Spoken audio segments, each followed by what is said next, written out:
Okay, we're continuing over here in the Orchos Yosher, the words of Rav Chaim Kanievsky, and we're skipping from one letter to the other. We're holding over here now towards the end of the Sefer, which is the letter Taf for TEFILLAH, for prayer. We have a Beis HaKnesses. It's a place where we gather together, and the ikar thing, the main thing that we end up doing in this Beis HaKnesses, since many people don't learn anymore after COVID, so at least we can say that we gather together 3 times a day, 7 days a week. We gather together for TEFILLAH. It becomes a Beis HaTefillah, becomes a house of prayer. So it's worthwhile to know and to understand what it actually means to be mispalel to daven. It's worthwhile to understand the importance of davening together in a shul, in a minyan. It's worthwhile to understand the importance and the strength of tefillah and what it does for a person, what it does for a family, what it does for Klal Yisrael, what it can do for the world. And Rav Chaim Kanievsky has a very long chapter over here about the power of tefillah, the power of prayer. He himself was somebody, although he was learning maybe 18 hours a day, and he had all of his chayvas, all of his obligations that he had to learn throughout the year, which was kol haTorah kula, all of the Torah in its entirety. It's yadua, it's known that when it came time to daven, the only thing that Rav Chaim Kanievsky did during that time was he would daven. There was never a sefer that was opened up in front of him. He was never looking in someplace else. He said, learning, it's time to learn. And when you come to daven, it's time to daven. So I imagine that he probably wasn't on his phone during the middle of Chazaras Hashatz. I imagine that he wasn't sending text to his wife telling her he's on his way home. Probably he didn't do those kind of things during the middle of davening because he understood the importance of the Ruach HaTefillah, of the power of Tefillah.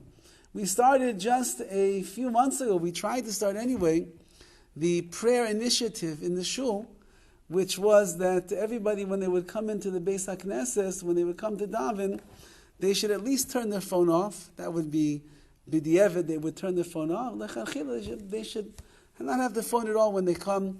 Leave it over there in a basket. Somehow the basket keeps disappearing. The big sign that talks about the prayer initiative keeps disappearing. So in lieu of the sign and in lieu of the basket, so we'll learn the words of Rav Chaim Kanievsky on how valuable it is to daven and the way in which a person should approach their tefillahs. And he writes, Hine goydel mailis ha-tefillah. He said, Chazal have spoken much about the greatness of tefillah, of prayer.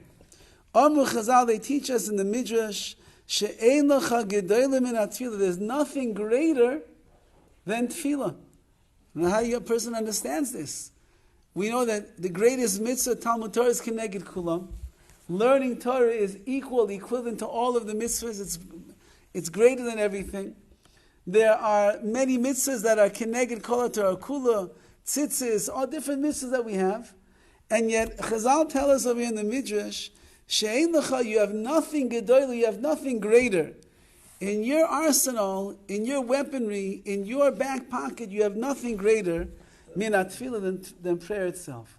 Which means that if a person wants to affect the world and they want to affect their lives and they want to be able to create that very deep connection with HaKadosh Baruch Hu, there's nothing greater that HaKadosh Baruch Hu has given us himself than the modicum of prayer. Well, the Gemara writes, Gedoyle tefillah, yosim imaisim tovim. Prayer is greater than maisim tovim, than the good deeds that a person does. A person could have many magnificent deeds, tzedakah, they could have limud Torah, they could have put on their tzitzis every day, put on their tefillin, they could have do chesed with the whole world, and that would be a great thing. However, the Gemara says that tefillah, the prayers that a person utters, is even greater than that. How do we know? There was nobody greater in the history of the world in the area of Maisim Tovim, of good deeds, than Moshe Rabbeinu. Moshe Rabbeinu did everything for Klal Yisrael. Took us out of Mitzrayim, split the sea, brought us to Har Sinai, brought the man down min hashamayim. He gave us the Bear Miriam, the well of Miriam. He protected us in the Midbar. Moshe Rabbeinu did everything. He was a man that was completely involved in Maisim Tovim, good deeds. And yet, All of that he had under his belt of the good deeds wasn't enough. The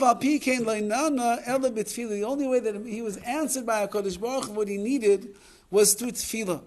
Even Moshe Rabbeinu, his good deeds alone were not enough to stand by his side.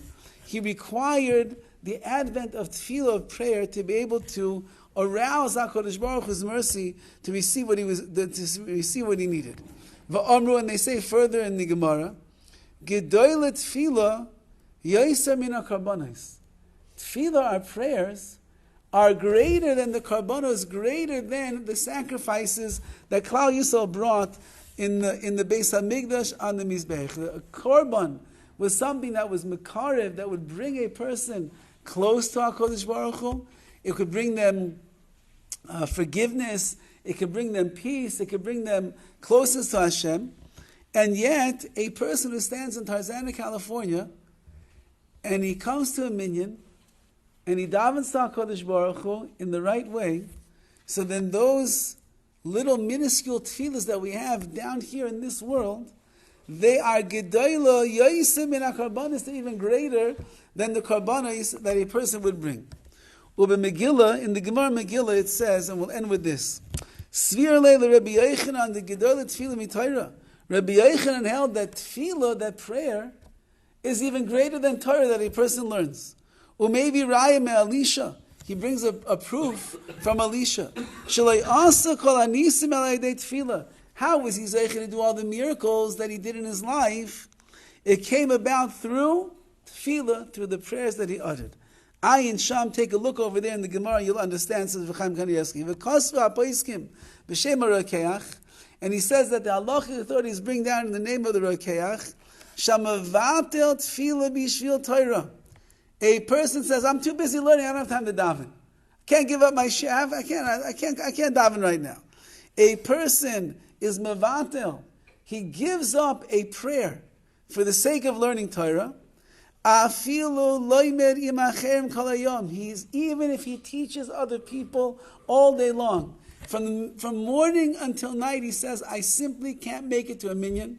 I don't have time to daven the Shemona Esrei. I'm busy teaching Torah. What could be better than that? A person teaching Torah. Ki'ilu leilamad klum. It's as if he learned nothing at all the entire day. A person who forfeits his tefillah for the sake of learning, so then his Torah in the eyes of HaKadosh Baruch is klum. It's nothing. So this is just the introduction that Rav Chaim is giving over here about the tremendous value and the import of tefillah.